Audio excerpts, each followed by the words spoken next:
Alright, so I'm going to just be quickly showing how to open up and disassemble this Dell XPS 157590. The charge port is actually broken, so we're going to be replacing that. As you can see, the charge port, it's showing these little metal pins in the middle. Normally it should have this plastic piece here, okay? So we're going to have to remove this. It looks like the customer already removed most of the screws. If I'm not mistaken, these are usually T5 or Torx 5 screws, okay? If not, it's most likely JAS 1 or JAS 0, all right? Use what works best. All right, we're going to open up this door. There's 2 screws under here. It looks like there's actually only 1, so I don't know what happened with all the screws here. You do want to keep the screws in order because they can be different size, shape, and length. I do that by putting them flat side down like that on my desk in the pattern. I remove them. Alright, but anyways, if this video helps you out, please make sure to like, subscribe, share my channel with others so that they can learn how to upgrade and repair their device as well. And if it helped you save a bunch of money, please consider contributing a little to the channel. Every little bit helps and allows me to continue making these videos for a living.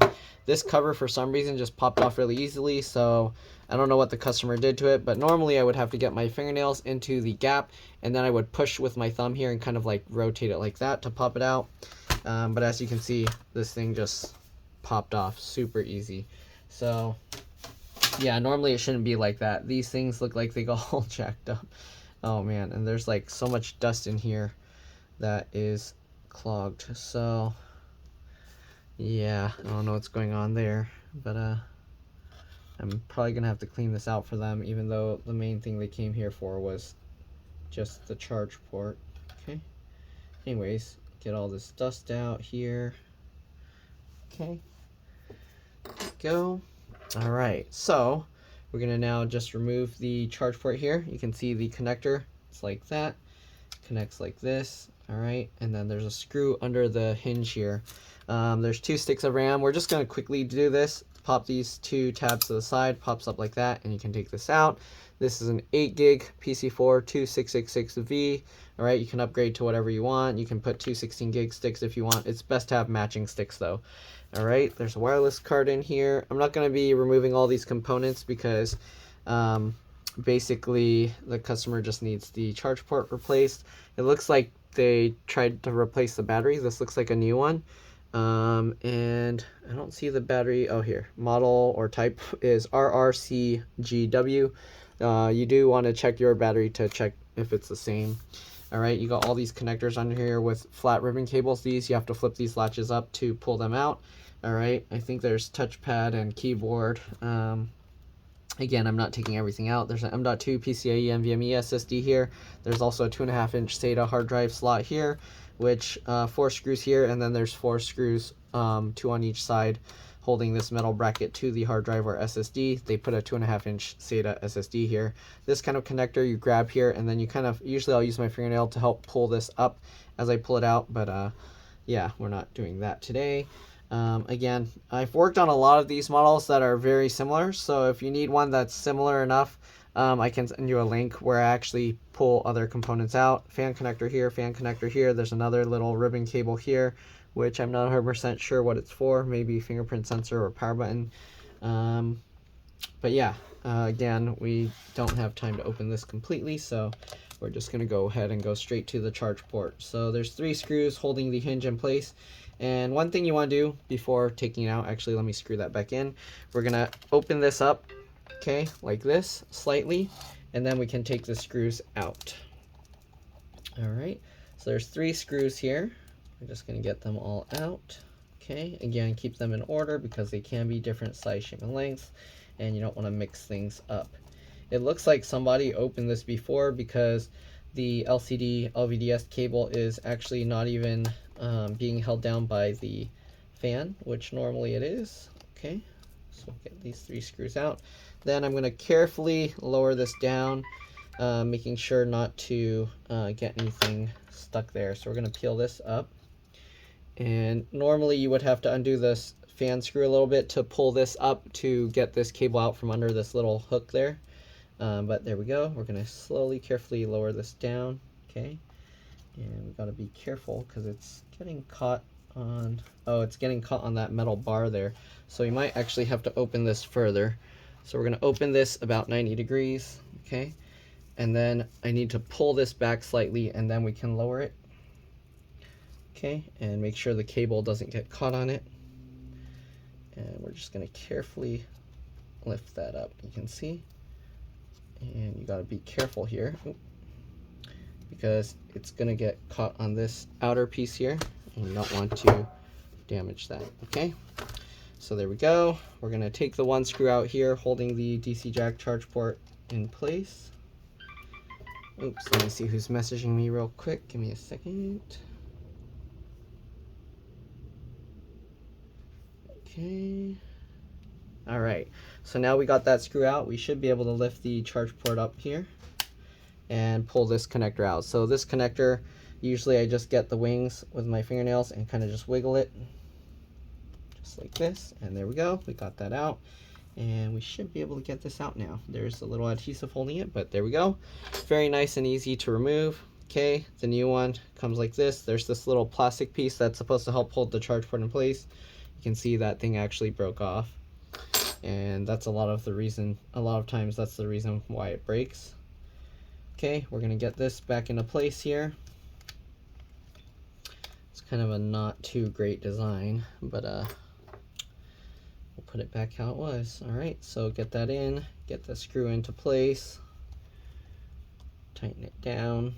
Okay, and then we got this connector that we just got to plug back in. Make sure that you don't plug it in upside down. You do want the red wires going down this way and the black wires going up that way. Okay, I'm gonna rotate it this way and then pinch it in, and there we go. All right, so this cable, normally you would take this screw up, okay, and then this fan should come up slightly enough to get this cable underneath, just like that. That's how it's supposed to be. So you might have to undo that fan screw to get this out to work on it. There we go. All right, now we need to close this thing back on. It is going to hit this raised metal piece, so we do need to open up the screen and kind of align this right. Make sure this cable ends up on top, and then we can go ahead and push this down with it, just like that. Okay, I think this got pushed out a little bit, but there we go. Okay, so now we just got to get the 3 hinge screws back in. All right, I do need to clean up the dust on there because the fans are really dusty. Okay, get that in nice and tight, and we should be good to go. You do want to plug it in, test it, make sure it's charging. Sometimes after changing the charge port, it might still not charge because sometimes when it's broken like that, it damages the charger. So if it's still not charging after replacing the charge port, you might have to replace the charger, and in some cases you might also have to replace the battery if it damaged it. So keep that in mind. All right, anyways, let me clean the dust out here, and then we're going to finish putting it back together. All right, I'll see you guys in a bit. All right, so I'm back. As you can see, lots less dust in there. We're basically just going to put the bottom cover back on. Normally this would all snap into place, but I guess whoever worked on this before just damaged the whole case. So yeah, this is all we got, and then we got this one screw to put back. Again, I don't know what they did with all the other screws, but maybe when they upgraded it, or whoever upgraded the RAM or the SSD before lost those screws, or maybe they have the screws and they just didn't put them back. Okay, anyways, let's go ahead and plug this in, see if it's working. It feels like they got an aftermarket charger as well, so hopefully this charger works okay. But yeah, let's go ahead and plug this in. Okay, and then we're just gonna plug this guy in. Dusty here. Okay, so we'll plug this guy in. Alright, I do see the white charge light on the front, and then it just turned off. So I don't know if it's gonna charge, but let's see. We'll power this on. We're gonna press F2 to go into the BIOS. Okay, press F2 to go into the BIOS. And let's see here, can we check the battery information? Here you go. So here you can see primary battery 89%, health excellent, AC adapter is unknown. So their charger is not charging the laptop. Let me go get another DELL charger and we'll try and see if it works. All right, see you guys in a bit. Alright, so I'm back. I got my own charger. This is an actual DELL charger. But yeah, alright, so right now their charger's plugged in. Still says AC adapter unknown. We're going to unplug that. And let's go ahead and plug mine in, and hopefully that fixed the issue. Huh. It still says AC adapter unknown. That's not good. That means there's a charge circuit on their motherboard that's fried, it seems. That's not good.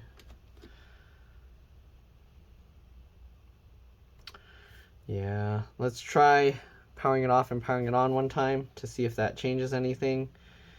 But most likely the charge circuit is fried. I'm going to power this back on. F2.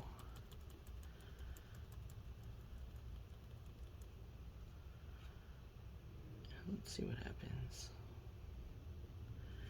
Alert, AC power adapter wattage cannot be determined.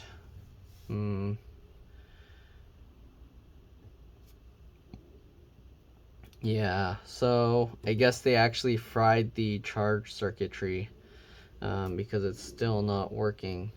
So looks like we're gonna have to stop there because that would be a motherboard repair, and that I'm not able to do other than replacing the motherboard. I don't know how to diagnose the circuitry to fix that. So we're gonna stop there. Anyways, hopefully this helped you if your charge port was broken and not the charge circuit on the board.